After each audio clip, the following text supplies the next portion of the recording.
cosmic storm. Floating on whimsical wavelengths is the norm. Dancing through the stars, chasing spectrums of light. Riding the waves that are just out of sight. Welcome back to Whimsical Wavelengths. I'm your host, Dr. Jeff Zurich, a volcanologist / geophysicist. Why the slash? Because I use geophysics to study active volcanoes, or at least I did. Today is all about physics and, well, wavelengths. It's time to probe the myth, the legend, the man. We're talking about Nikola Tesla. Not sure anyone has been on the same wavelength as this man. But before we get into the show, some cleanup. This is also episode 8, 16 weeks of whimsical wavelengths. Yeah, it's crazy. And it's also Christmas, or almost. So, from myself, Merry Christmas and Happy Holidays to everyone.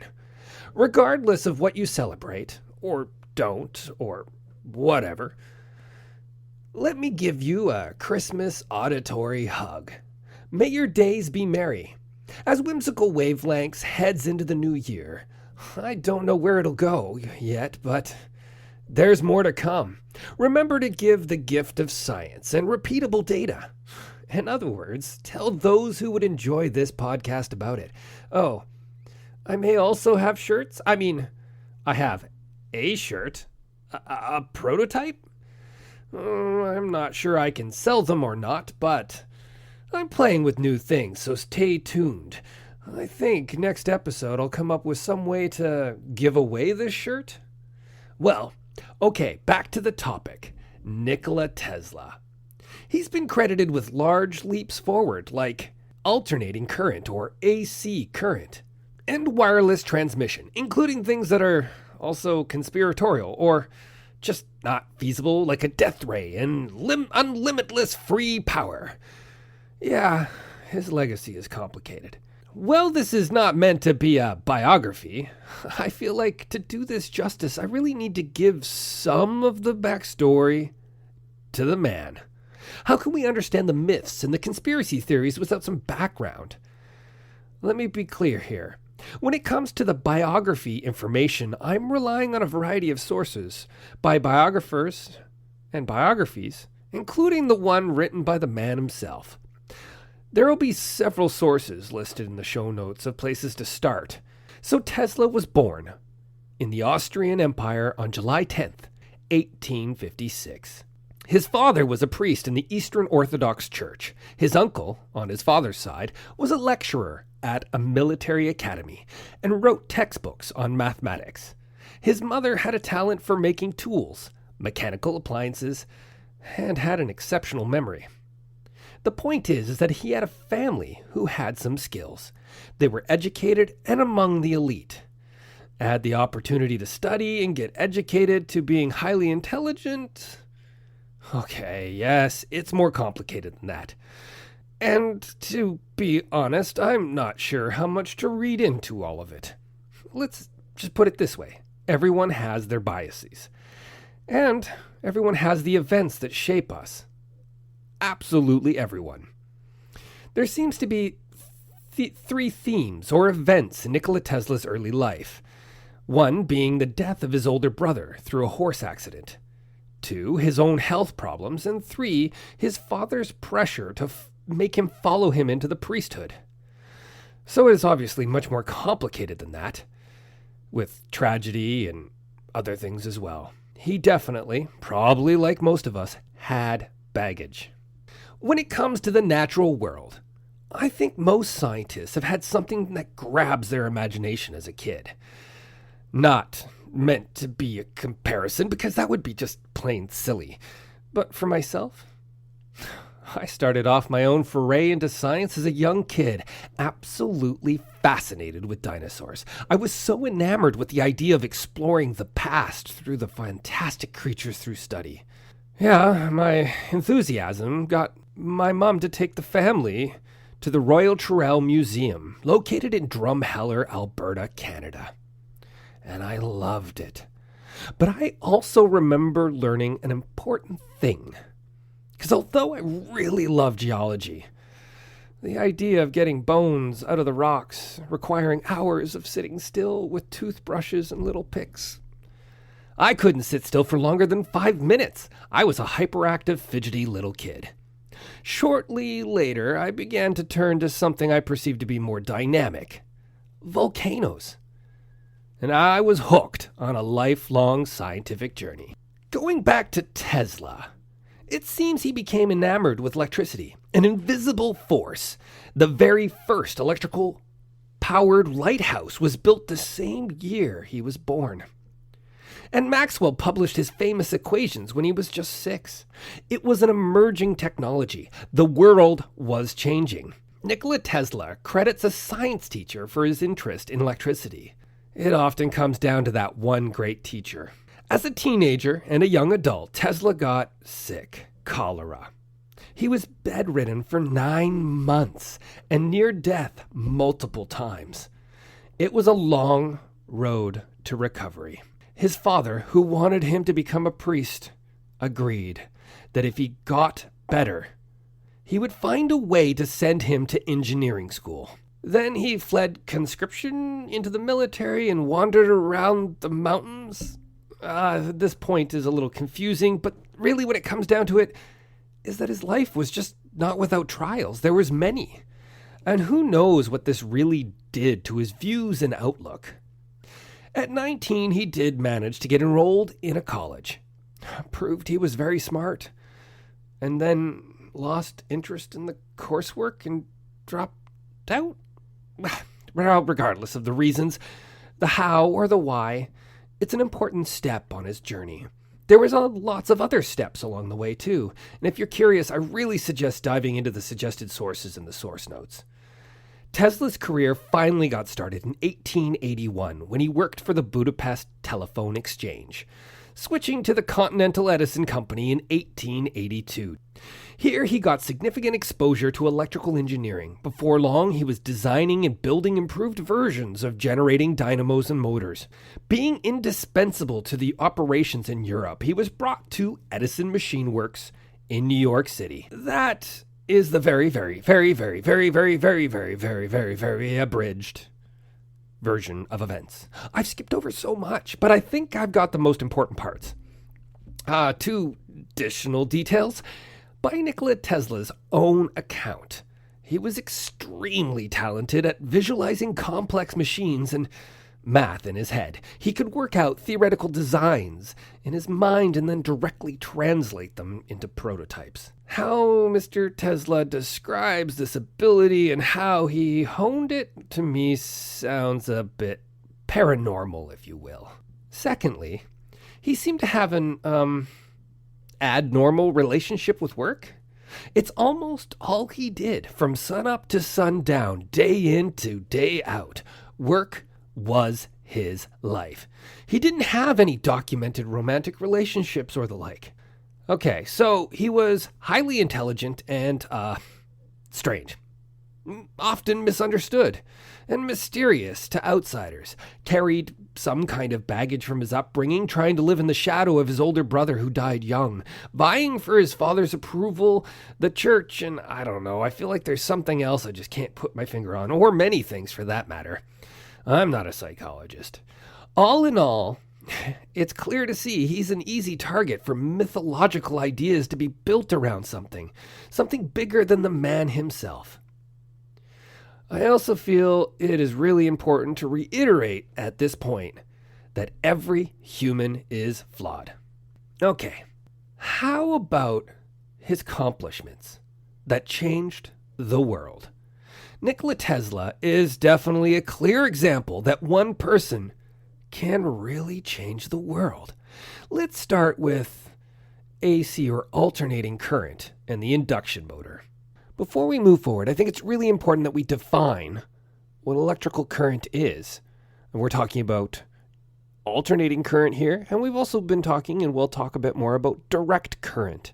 Electrical current is the flow of charged particles, like electrons, moving through a conductor or like a wire or space. Its units in SI, which stands for the International System of Units, much like meters, we call an ampere, or amp just for short, with the symbol of A, which is equivalent to charge per second, and that charge is called, as a unit, is called a coulomb. I know, a little too far in depth for this discussion, but I think it's really important that we talk about electrical current and give a proper definition. The first electric lights and infrastructure used direct current, like from your typical battery. Over short distances, battery or direct current, it works great. Think of handheld toys. It's the main reason they run on batteries. The power is very close to the source or to where the work is done. Direct current, yeah, it has definitely some significant problems. When the work, or in this example back in Tesla's days, the lights, are far away from the source or generating station. You see, electrical lines lose energy through heating. Its formula is power loss is equal to resistance of the line multiplied by the current squared. What makes AC power superior is the ability to use transformers to increase the voltage and decrease the current. And then, at the source, using another transformer, return the voltage and current levels back to what they were. Decreasing the current by a factor of 5 reduces the power loss by a factor of 25. I went and attempted to pull basic specifications for the transformers just outside our windows, and it proved to be more trouble than I was expecting to get confirmation of the values. And I guess it doesn't really matter, although I would like to know. Listeners, feel free to correct me on this, and it might depend what country you're in. Or maybe even which city. I have no idea. It seems that the small transformers on the street take power lines running around 13,000 volts, or maybe it was 7,500 volts. Like I said, country and location dependent. This one transformer that directs power into a handful of homes, we're talking reducing it by a factor of 50. For long distances, the large transmission lines have voltages in the hundreds of thousands of volts. Yeah. The longest transmission line in the world is in Brazil at a whopping 2,543 kilometers. That's a long, long way, especially in comparison to what DC power lines were able to achieve back in the early part of Tesla's career, which would be just a handful of kilometers. Yeah, this very long transmission line in Brazil typically runs with voltages of 800,000 volts.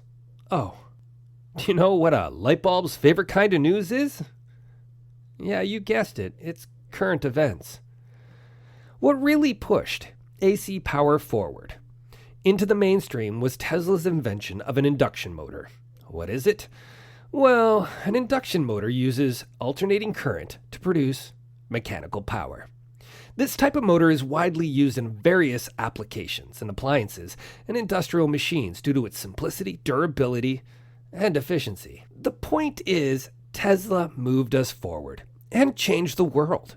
Who knows how long it would have taken without him? A couple of years?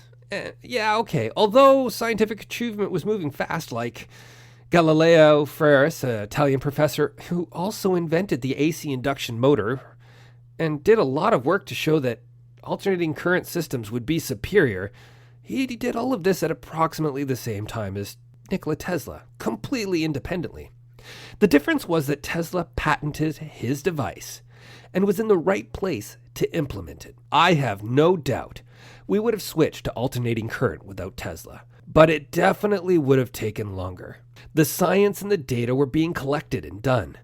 In fact, Tesla was at the forefront on several different avenues of science and engineering, like X-rays, radio, wireless communications, and he wasn't the only one working on these things.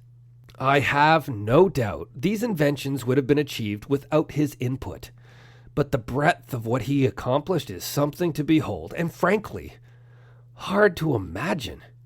In all of these spheres of electromagnetism and engineering, he was pushing boundaries. Looking specifically at X-rays, he began to investigate different phenomena, trying to understand what was emerging as a separate form of radiation. His lab did produce some of the first X-ray images. He definitely helped move the emerging technology forward. However, most of his results in this field were lost in a fire. So it isn't completely clear what he had or hadn't done. By the way, why do doctors avoid lying to X-ray technicians? Well, silly, it's because they can see right through you. When it came to the radio wireless communication, Tesla is there in all of it. It started with his obsession with wireless transmission of power. We'll cover this in part 2 in more detail. On the wireless signal side, there is the Tesla coil, oscillators, and frequency generators, prototypes of remote control systems. His patents were the building blocks of radio communication. As I said previously, he wasn't creating these in a vacuum. Others were working on these topics as well, making quick progress, but Tesla had a way of bringing them into the possible and putting it in our hands in a much more tangible way. And he was one man doing all of these things basically at the same time, instead of a whole bunch of individuals working on things independently. And I think that's what really builds the myth around Nikola Tesla. So before trying to wrap up and leaving you all to drink your hot chocolate on a cold winter's day, or if you're in the south, maybe a mojito, I have no idea what the actual traditional drink would be in Australia, given how warm it is there. I think I'm going to attempt to explain what a Tesla coil is and how it all works. Many people may be able to bring an image to their mind of what one looks like, but do you know what it really is? In fact, you can see a short reel or video of me demonstrating one of these on social media feeds and in the show notes. The average interaction with a Tesla coil for most of us is part of a science demonstration. It usually looks like a tower-like contraption, or a needle in the case of my example, or more classically with a donut-looking top called a torus. The memorable part of the demonstration is the artificial lightning it creates. It starts with the same premise of an AC transformer, used to step up the voltage, allowing efficient moving of alternating current power to our homes. A transformer consists of 2 circuits. The primary circuit is where the current is input through a coil which creates a magnetic field. An important physical feature of the universe is that any varying electrical field, so that's an electrical field or moving of charges that change with time as it moves back and forth, will create a varying magnetic field. And a varying magnetic field, to take a bar magnet for instance and move it around, will cause an electrical field in nearby conductors. It is this property that is used to explore for minerals in my own field deep within the earth or detect natural processes. In fact, let's define a couple more terms before continuing with the explanation. Potential difference is the difference in the amount of energy in charge between 2 points in a circuit, measured in volts. In a Tesla coil, the secondary current has a coil with significantly more turns than the primary. This causes a significant increase to the voltage in the secondary current. To tune the 2 circuits so the power or voltage between the 2 reach a resonance is like, you can think of it as like you're pushing somebody on the swing. You have to push them at the perfect time to get them to go the maximum possible height. And that is essentially exactly what we're talking about here, as it pushes the secondary current to very high voltages. But to do this requires a way to get the current in the primary circuit to have a proper pulse. And that requires a capacitor and a spark gap. So let's start with the spark gap. A circuit is complete when a circular path of that electricity can flow. A spark gap represents a small break in that circuit. The circuit is only complete when the electrons can travel from one side of the gap to the other. Or in other words, the potential difference across the gap must be high enough for electrical discharge across it. To rephrase, to jump across the spark gap requires a threshold voltage, which mostly depends on the gap distance. The next portion is a capacitor. A capacitor stores electrical energy by accumulating electric charges on two closely spaced surfaces that are insulated from each other. By being insulated, it preserves the potential difference or voltage between the plates for later use. So the capacitor stores up charge, helping the circuit to eventually reach that threshold for an electrical discharge across the gap. So, what happens in the circuit? Well, the capacitor stores up energy until there's enough potential difference. The electrons discharge across the gap, draining the capacitor that allows the current to flow in the circuit. And then it repeats. With the AC power source, the spark gap, and the capacitor, it creates a resonance with the secondary current. And this pushes the voltage in that secondary current extremely high. Again, it's at still a low, relatively, current, but the voltage is extremely high. The high voltage causes the air at the top of the tower to ionize, creating artificial lightning. Today, Tesla coils generally fall into the entertainment use case, or, in other words, electrical demonstrations. In industry, they're used for arc welders and ignition and vacuum leak detection. For the sake of time, I won't get into the details. I kind of want to, but at the same time, even I find them slightly boring, but still cool. Who knows? If I get a bunch of emails saying, go into more details, then maybe I'll just have to add an addendum to this. Just before I wrap up for the holiday break, which isn't really a break for me, because there still will be a Whimsical Wavelengths in 2 weeks' time, I'm just going to touch on wireless power transmission, and a note of caution for any would-be enthusiasts. Tesla coils are not exactly safe. Yeah, the frequency of the current puts the system in the radio frequency band, and high voltage radio frequency emissions can cause skin burns, nerve damage, and cardiac issues. In other words, electricity can kill. Duh. This should not be a surprise. There is some nuance here because of the frequencies involved, however. At high frequencies, it may not cause you to feel a shock, as our nervous systems are not sensitive to higher frequencies. Unlike the power from our home or DC sources, which definitely shock you, I've been shocked quite a few times from basically household sources. It might explain a few things. But that doesn't mean it cannot damage. Radio frequency, or RF, burns due to the power or energy traveling through the skin and flesh occur. And you'll hear perhaps some talk about the skin depth of RF energy on the human body. And to just be blunt, it is sufficient to do real damage. What is skin depth? Well, skin depth is the penetration, how much something penetrates, or in this case, energy, into whatever we're talking about. In this case, we're talking about the human body. And it depends on the frequency and the resistance of the material. As they say, when you play with fire, you're going to get burned. Also, never trust an electrician. Why? Because they have shocking personalities. Yeah, okay, terrible joke. Lastly, wireless power transmission. Going back to a previous phrase earlier in the show, a varying magnetic field will cause an electrical field in conductors. This can be seen in my demonstration of the Tesla coil and a small LED light. In this example, the technique is not feasible because the energy in the electromagnetic wave from the Tesla coil is in the radio frequency, and it just spreads out too much to be useful.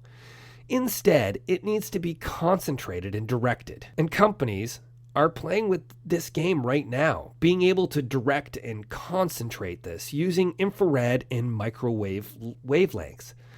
So it is definitely possible. But just into the new year, we're going to be doing part 2.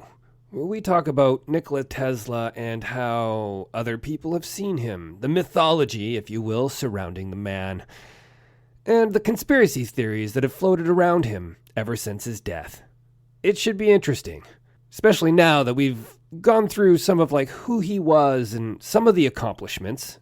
Not all, definitely not all. He was truly remarkable, how he was able to push in so many different ways. Also, a heartfelt Merry Christmas, Happy Holidays, and anything else that you celebrate.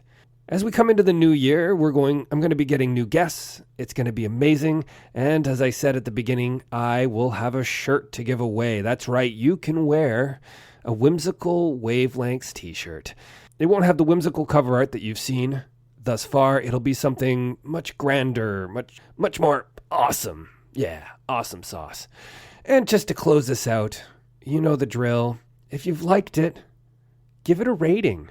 Tell a friend. Make sure you subscribe.